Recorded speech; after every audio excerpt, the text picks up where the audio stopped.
Welcome to my YouTube channel. हाँ जी बच्चों, आज जो मैं आपको करवाने जा रही हूँ क्लास 8th गणिता प्रकाश जो आपकी नई बुक है उसका चैप्टर 5 मैंने स्टार्ट किया हुआ है। पेज नंबर 133 के ऊपर बेटे फिगर इट आउट वाले क्वेश्चन करवाने जा रही हूँ। क्वेश्चन नंबर 13 क्या है बेटे, चूज़ 3 नंबर्स। वो आपसे बोल रहे हैं बेटे आपने 3 नंबर चूज़ करने हैं। When is there sum divisible by 3, उनका जो सम है ना वो कब डिविजिबल होगा, कंडीशन बतानी है बेटे। देखो आप ना सबसे पहले उन्होंने बोला explore all possible cases and generalise, और सभी पॉसिबल केसेस बताओ फिर उसको जनरलाइज करो बेटे। सबसे पहले आप 3 नंबर वो ले लो जो तीनों ही डिविजिबल है 3 के साथ। यहाँ पे देखो पहले मैंने ले लिया 3 के टेबल में 3 आ रहा है, 6 भी आ रहा है, 9 भी आ रहा है। जब मैं इन तीनों को ऐड करूँगी तो यहाँ पे 18 आ जाएगा। इस डिविजिबल 18 जो है बेटे वो डिविजिबल है बाय 3। ओके, अब हमें बेटे सभी पॉसिबल केसेस निकालने हैं ना, तो आप ऐसे करो, यहाँ पे 1 इंक्रीज कर दो, मीन्स सब में 1 ऐड कर दो। यहाँ पे 4 आ जाएगा, यहाँ पे 7 आ जाएगा, यहाँ पे 10 आ जाएगा। अब ऐड कर कर देखो बेटे ये फिर से डिविजिबल है 3 के साथ। ओके, अब यहाँ पे बेटे आप 2 ऐड कर दो, 5, यहाँ पे 8, यहाँ पे 11। देखो ऐड कर कर यहाँ पे चेक करो कितना आ रहा है, 24। ये भी डिविजिबल है 3 के साथ। ओके, अब बेटे आप क्या करोगे, यहाँ पे चलो यहाँ पे और एक बार और इंक्रीज कर दे 1 यहाँ पे 6 कर दो, यहाँ पे 9, यहाँ पे 12। अब देखो चेक कर कर 27 आ रहा है, ये भी डिविजिबल है 3 के साथ। बेटे आप थोड़ा सा चेंज कर कर देखो नंबर को, एक नंबर ऐसा ले लो जो डिविजिबल है, ठीक है जी। 2 में रिमाइंडर बच रहा है तो यहाँ पे 3 ले ले, ठीक है जी। यहाँ पे 7 ले ले, यहाँ पे रिमाइंडर आएगा, और यहाँ पे 8 ले ले। ओके, अब ऐड करके देखो 18, ये फिर से बेटे डिविजिबल है 3 के साथ, ठीक है जी। अब और कोई केस लेकर देखते हैं बेटे, यहाँ पे 4 ले लेते हैं, 9, 11, इसको चेक कर कर देखो, यहाँ पे 24 बन रहा है, ये भी डिविजिबल है 3 के साथ। अब क्या करो बेटे, आप तीनों ही ऐसे नंबर कि इसको फिर से चेंज कर दो। ये तो मैंने तीनों डिविजिबल लिए थे, यहाँ पे एक डिविजिबल लिया था, ठीक है जी। अब आप ऐसे करो बेटे, एक को डिविजिबल ले लो, एक को डिविजिबल, 2 को डिविजिबल मत लो, ठीक है जी। यहाँ पे 3 डिविजिबल है, ठीक है जी। यहाँ पे आप ऐसे करो बेटे 7 ले लो, और यहाँ पे 13 ले लो। अब चेक करके देखो 23 आ रहा है, ये तो डिविजिबल ही नहीं है। ओके, अब फिर से चेक करना पड़ेगा बेटे, ऐसे करो यहाँ पे 8 ले लो, ठीक है जी, प्लस 16 ले लो। ओके, और यहाँ पे 5 ले लो बेटे। अब चेक करके देखो 8, 9, 10, 13, 29 आ रहा है, ये भी नॉट विजिबल है बेटे, ये भी नॉट विजिबल है। ओके, अब हमने डिफरेंट डिफरेंट एग्जाम्पल ले ली बेटे। अब आप इसको जर्नलाइज करोगे ना, पहले कॉमन देखना है कि हम इसमें क्या कॉमन है। देखो यहाँ पे अगर आप तीनों नंबर देख रहे हो, तो अगर आप इसको 3 के साथ, 3 को 3 के साथ डिवाइड करते हो, 6 को 3 के साथ करते हो, 9 को डिवाइड 3 करते हो, तो रिमाइंडर यहाँ पे जो आ रहा है ना वो 0 आ रहा है, यहाँ पे भी 0, ठीक है जी। यहाँ पे चेक कर कर देखना, यहाँ पे रिमाइंडर 1 आएगा, यहाँ पे 1 आएगा, यहाँ पे भी 1 आएगा।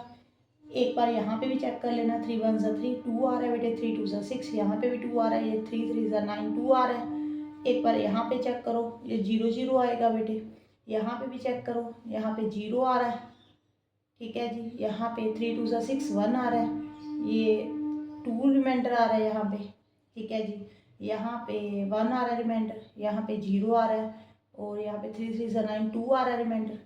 एक बार यहाँ पे भी चेक करो बेटे, यहाँ पे 0, यहाँ पे 3 2 ज़ा 6, 1 रिमाइंडर आ रहा है, 3 4 ज़ा 12, यहाँ पे 1 रिमाइंडर आ रहा है, यहाँ पे 3 2 ज़ा 6, 2 रिमाइंडर आ रहा है, यहाँ पे बेटे 3 4 ज़ा 3 5 ज़ा 15, 1 रिमाइंडर आ रहा है, यहाँ पे 3 1 ज़ा 3, 2 रिमाइंडर आ रहा है।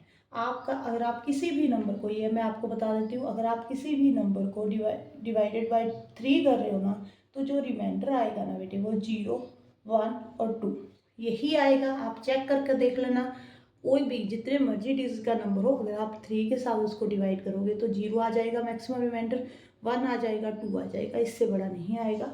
अब देखो बेटे, आपने जर्नलाइज करना है इसको। तो अब यहाँ पे फर्स्ट जो है वो यहाँ पे तीनों में रिमाइंडर 0 0 है तो ये डिविजिबल है। चेक करो नेक्स्ट में 1 1 है तो ये डिविजिबल है, 2 2 है तो ये डिविजिबल है, 0 0। यहाँ से आपको क्या पता लग रहा है, अगर रिमाइंडर सेम है तो 3 के साथ डिविजिबल है। ठीक है जी। एक बार यहाँ पे भी चेक कर लो 0 1 2 ये रिमाइंडर आ रहा है, मीन्स तीनों अगर डिफरेंट है, यहाँ पे भी 0 1 2 तो भी डिविजिबल है ना। यहाँ पे इन दोनों एग्जाम्पल में आपको क्या नज़र आ रहा है बेटे, यहाँ पे रिमाइंडर जो है तीनों डिफरेंट थे ना, 0 1 2 0 1 2 सेम नहीं था ना कोई। यहाँ पे देखो सभी सेम है तो डिविजिबल है। तो आप इसका जर्नल जो रूल बनाओगे वो क्या बनाओगे, अगर बेटे रिमाइंडर सेम हो, 0 0 हो, 1 1 हो, 2 2 हो तो डिविजिबल होगा। और क्या बोल सकते हो आप कि अगर डिफरेंट हो, तीनों रिमाइंडर जो हैं, ठीक है जी, वो डिफरेंट हो तो भी ये डिविजिबल होगा। एक बार यहाँ पे चेक करो, यहाँ पे देखो बेटे ये 0 है, यहाँ पे 1 1 है, मीन्स 2 सेम हो गए ना, यहाँ पे ये वाले दोनों सेम हो गए तो ये डिविजिबल नहीं है। आप यही बोलोगे ना। ठीक है जी। अब इसको लिखना कैसे है मैं आपको अभी बताती हूँ बेटे, लिख कर बताती हूँ। हाँ जी बेटे, पहले तो मैंने एग्जाम्पल के साथ समझाया आपको। अब जर्नलाइज जो रूल बनाया आपने, क्या बनाया, the sum of 3 number is divisible by 3 if and only if all 3 number have, जो तीनों आपने नंबर है लिए हैं बेटे, सेम रिमाइंडर आए उसमें, व्हेन डिवाइडेड बाय 3, जब आप तीनों नंबर्स को 3 के साथ डिवाइड करो तो सेम रिमाइंडर आना चाहिए। रिमाइंडर मैक्सिमम क्या हो सकता है, 0 हो सकता है, 1 हो सकता है, 2 हो सकता है, और they all have the different remainder, अगर तीनों का डिफरेंट रिमाइंडर आ रहा है तो ये डिविजिबल होगा 3 के साथ। वैन डिवाइडेड बाय 3 में कि जब आप नंबर को 3 के साथ डिवाइड करोगे ना, जो तीनों नंबर लिए हैं उनमें जो डिफरेंट रिमाइंडर जो आना चाहिए वो तीनों डिफरेंट आने चाहिए बेटे, तब नंबर डिविजिबल होगा। ठीक है जी। नेक्स्ट क्वेश्चन देखो बेटे। हाँ जी बेटे, नेक्स्ट क्वेश्चन देखो, 14 number question, is the product of two consecutive integers always multiple of 2y। पहले आप इस क्वेश्चन का आंसर देख लो बेटे। पहले तो कंसेक्टिव मल्टीपल्स या इंटीजर्स, बेटे कंसेक्टिव इंटीजर्स जो होते हैं ना वो कौन से होते हैं, लगातार आने वाले नंबर। ठीक है जी। अगर आप काउंटिंग लिखो 1 2 3 4 5 6 7, ठीक है जी, इसमें 2 कंसेक्टिव इंटीजर्स की प्रोडक्ट करो। ठीक है जी, प्रोडक्ट करो बेटे तो यहाँ पे तो वो हमेशा मल्टीपल ऑफ 2 होना चाहिए बेटे। चेक कर कर देखो, पहले आप 2 कंसेक्टिव 1 और 2 ले लो, 2 आ रहा है, फिर 2 3 ले लो, 6 आ रहा है, 3 4 ले लो बेटे, 12 आ रहा है, 4 5 20 आ रहा है। ठीक है जी। कंसेक्टिव क्या होता है, लगातार आने वाले नंबर। ये 2 के टेबल में आ रहा है, प्रोडक्ट जो है बेटे देखो आप चेक कर लो, 2 के टेबल में आ रही है, 6 जो है 2 के टेबल में आ रहा है, 12 भी 2 के टेबल में आ रहा है, 20 भी 2 के टेबल में आ रहा है। तो आप क्या बोल सकते हो, जो प्रोडक्ट है ऑलवेज मल्टीपल ऑफ 2 है, यस है ना, यस। द प्रोडक्ट ऑफ, यहाँ पे लिख देना, the product of 2 consecutive integers always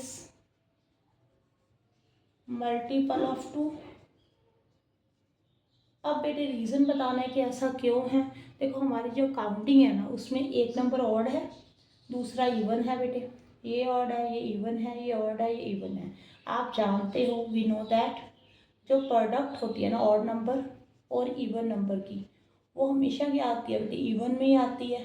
ठीक है जी। अगर आप 2 नंबर को मल्टीप्लाई करो, एक ऑड नंबर है एक इवन है, तो जो मल्टी प्रोडक्ट आएगी वो इवन नंबर में आएगी। अगर इवन नंबर में आ रही है तो वो डिविजिबल होगा 2 के साथ, या मल्टीपल होगा 2 का, यही बोल सकते हो। आगे उन्होंने बोला है बेटे, what about the product of these consecutive integers is it is always a multiple of 6। जो बेटे आपने मल्टीप्लाई किया ना 2 नंबर को, 2 इंटीजर्स को, है ना, वो 6 के का मल्टीपल भी है, ये पूछा है आपसे। ये देखो यहाँ पे देखो बेटे, ये 2 जो है 6 के टेबल में नहीं आ रहा, 20 भी 6 के टेबल में नहीं आ रहा, तो इसका आंसर आएगा no, it is not always multiple of 6। ठीक है जी। ये हमेशा नहीं होगा कि वो 6 का मल्टीपल आए। देखो यहाँ पे 6 आ रहा है तो ये 6 का मल्टीपल है, 12 आ रहा है ये भी 6 का मल्टीपल है, बट 2 और 20 नहीं है। ठीक है जी, ऑलवेज लिखा हुआ है ना कि हमेशा ही ऐसा होगा वो 6 का मल्टीपल आए, मल्टीपल हो, ये ऐसा नहीं हो सकता बेटे। जी नेक्स्ट देखो बेटे, आगे क्या पूछा हुआ है, what can you say about the product of the 4 consecutive integers. अगर आप 4 नंबर को मल्टीप्लाई करते हो ना, 4 इंटीजर्स को, ठीक है जी, तो आप क्या बोलोगे, आगे लिखा हो what about the product of 5 consecutive integers. अगर आप 5 को मल्टीप्लाई करते हो तो आप क्या उनकी रिजल्ट फाइंड करोगे, यहाँ पे क्या देखते हो बेटे वो बताना है। हाँ जी बेटे, आप वो बोल रहे हैं कि आपने 4 कंसेक्टिव इंटीजर्स को मल्टीप्लाई करनी है, तो 1 2 3 4 को मल्टीप्लाई कर लो पहले। कितना आ रहा है यहाँ पे, 4 2 ज़ा 8, 8 3 ज़ा 24, नेक्स्ट 2 3 4 और 5 को कर लो बेटे, 120 आ रहा है। नेक्स्ट बेटे 4, चलो ऐसे करो 3 4 5 6 को कर लो, ठीक है जी। अब क्या आएगा बेटे यहाँ पे 360, ठीक है जी।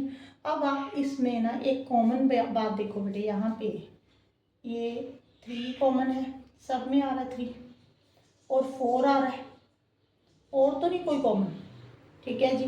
तो आप ऐसा बोल सकते हो ये सभी नंबर जो हैं मल्टीपल ऑफ 12 है, ये 12 के टेबल में आएंगे। देखो यहाँ पे 4 3 ज़ा 12, 12 को भी इसी नंबर के साथ मल्टीप्लाई किया हुआ है, यहाँ पे 12 को 5 2 ज़ा 10 के साथ मल्टीप्लाई किया हुआ है, यहाँ पे 4 3 ज़ा 12, 12 को इसके साथ नंबर के साथ मल्टीप्लाई किया हुआ है। तो ये सभी जो नंबर आएंगे बेटे वो मल्टीपल ऑफ 12 होंगे, क्योंकि कॉमन इसमें 12 है बेटे सब में, ठीक है जी। अगर आपने 5 कंसेक्टिव इंटीजर्स देखने हैं तो यहाँ पे 5 नंबर लेकर चेक कर लो बेटे। यहाँ पे देखो,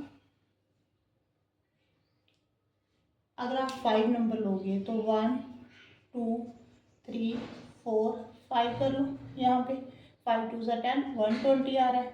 अब यहाँ पे 2 3 4 5 और यहाँ पे 6 आ जाएगा बेटे।